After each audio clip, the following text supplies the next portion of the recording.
Hello and welcome back. Today, get the right camera first. There we go.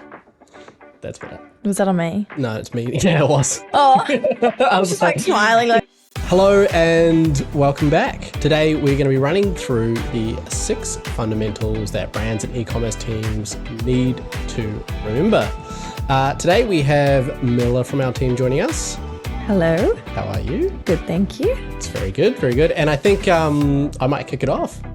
Go for it. Cool. So I think number one is e-commerce brands are predominantly online brands. They're direct to consumer. The first experience with a customer is with a website, not a retail store. I think one of the biggest things that we come across is brands just not spending enough time, resource, and commitment to their photography and their video assets, right? Yeah, for sure. I think that's, one of the biggest things, especially in this kind of world we're living in at the moment, is we need to be able to catch people's attention really quickly. And if you've got something that's kind of subpar looking or doesn't really look that great, your customers are not very likely to kind of click on an ad or kind of click through the website or convert. Yeah. I think number one is cheap photos means that customers are going to think it's a discount. Yeah, definitely. Yeah. So big takeaway is if you're not planning for it, make sure you're kind of resourcing it, or you're at least building some money or putting some investment aside to spend on photography. It's an investment that does pay off ultimately. All right, number two we've got is measurement. So I think a lot of brands are still kind of stuck within a world of return on ad spend. Would you say that's right? Yeah, definitely. We hear that a lot with a lot of our kind of newer clients that don't have as much experience or mainly have been working with other agencies in the past. It's kind of the easiest thing for them to think, oh, well, how much am I spending and how much am I coming back? So yeah, I think definitely getting away from that and thinking about kind of the broader business. Yeah, that's a really good point. I think moving from just return on ad spend, which is important, to things like marketing expense ratio, where you're really thinking about the total, return for the business, the return on the capital that you're putting into marketing, right? That's kind of what you want to see.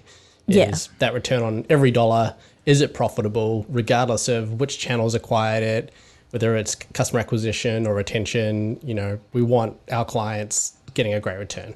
Yeah, a lot of things go into kind of what your return looks like. Obviously, your margins are impacted by that, kind of your overall business expenses, how much you're spending on advertising, how much it costs to get the product into the customer's hands. All of those kinds of things need to be taken into consideration. So while something may look really nice and great on like kind of an in-channel return on ad spend number, it's not necessarily going to be the best thing for the business if those things haven't been thought out correctly. Yeah, really good point. So big takeaway there is, keep focused on your return on ad spend, but actually you really need to level up your thinking. You really need to be thinking about your total return out of your total marketing investment, regardless of channel. Number 3, promotional planning, the 4-peak theory. Yeah, so I think what we see with a lot of our customers is they're kind of rush planning and not really thinking through a strategy for the full year in terms of their promotions, what they're going to discount, what that discount looks like. It doesn't necessarily have to be kind of just a flat rate percentage off every single time. There's other kind of strategies and tactics you can look at, like gift with purchase and things like that. But the way we really like to look at it here is to kind of be able to plan for some of those softer months with those key promotional periods. So obviously we have like our e-commerce big periods, so Black Friday, Cyber Monday, but then some other little key moments and events throughout the year that we can really kind of take advantage of, and that can be different for every business. Yeah, that's right. Like we know that October, November, December, Black Friday, Cyber Monday, that's there every year. We should be planning for it well in advance. In fact, for our customers, we're planning that in August, September, right? We're thinking about acquiring customers earlier so that when we come to that higher cost period of the year, when it comes to advertising costs or more competition or whatever that is, we're in a place to kind of reactivate them. And the only way you can get there is by actually planning a bit earlier, right? Not starting in November or December. It's too late. Yeah, it's too late. It's too late. So big takeaway is really work on your promotional planning. Go back to the basics here. Like these are things that are just executional. Just takes planning, execution in order to get the result, right? Yeah, definitely. Returning customer rates. That's the other thing that, we think is a really required fundamental of commerce businesses these days, right? Yeah, so 30% is kind of the benchmark that we look at for most brands. Obviously, this can kind of differ depending on if you're a subscription brand, the type of service or product that you're selling, but that's typically a pretty good place to be at. Yeah. I think when we think about it, our goal really should be to continually grow that number.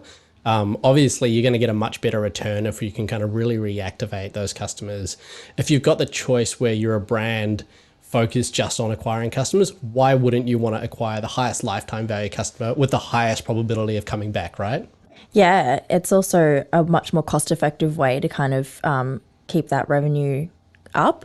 If we're constantly doing customer acquisition activity but not thinking about using some of those retargeting audiences to kind of support that, you're really just missing out on a huge opportunity there. Cool. Okay. The next one we have is really a kind of a founder and a team mindset, which is being customer first. What is kind of being customer first to, I guess, mean to you?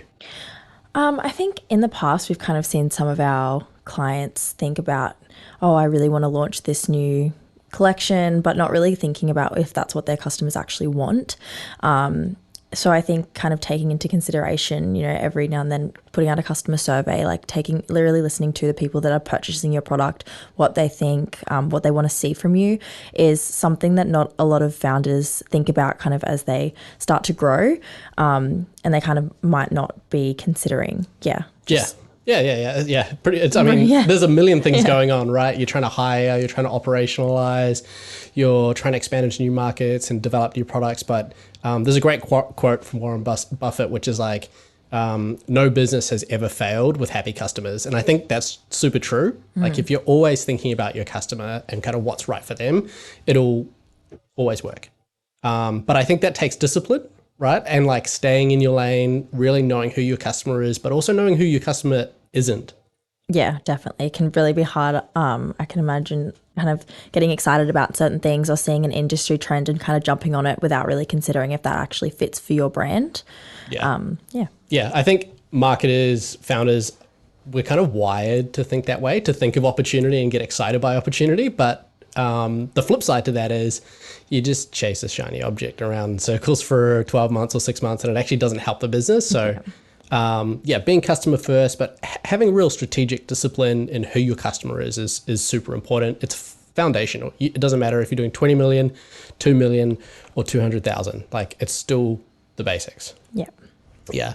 Cool. And the last one that we've got here is team, right? Team is super important, having the right people in the right seats, right? Yeah. We've often worked with kind of different marketing managers in the past and seen that they have a real big gap in their skill set and not really understanding kind of the language that marketers use. So I think and not just in marketing, kind of other aspects of the business as well, it's important to kind of hire for your weaknesses. So if you don't have the internal capabilities to be able to run an ad account or manage those kinds of things on a day-to-day basis, that's where it's really important to kind of look outside of your internal team and like where you can hire outside for kind of improving those weaknesses. Yeah, that's a good point. I think when it comes to, I always think right people in the right seats, right? Like what are the things that as a founder or a management team are going to help make the beer taste better, right? Like those are the things that you should be spending time on. And then you really should be working with partners to kind of operationalize the other parts and bring in the skill sets to help support the internal team or external team or whatever that kind of looks like. It's a bit of everything these days, right? Yeah, definitely. Yeah, cool. So we've gone through photos and video, foundational. Measurement, really focusing on MER, getting away from just living in a world of ROAS, which was 2016, 2018, the world's past. Let's move on. Promotional planning is fundamental. Returning customers, that's really a critical part of commerce brands, being customer first and team. Yeah, that's it. No, just kidding. That's a great start. That's a great start. So I think, hopefully people watching have got something a little bit out of what we ran through today. If you're interested, a lot of these sessions actually have videos on our YouTube channel. So make sure you like and subscribe and check them out. And hopefully you might learn something. Yeah. Thanks, guys. Thanks. Bye.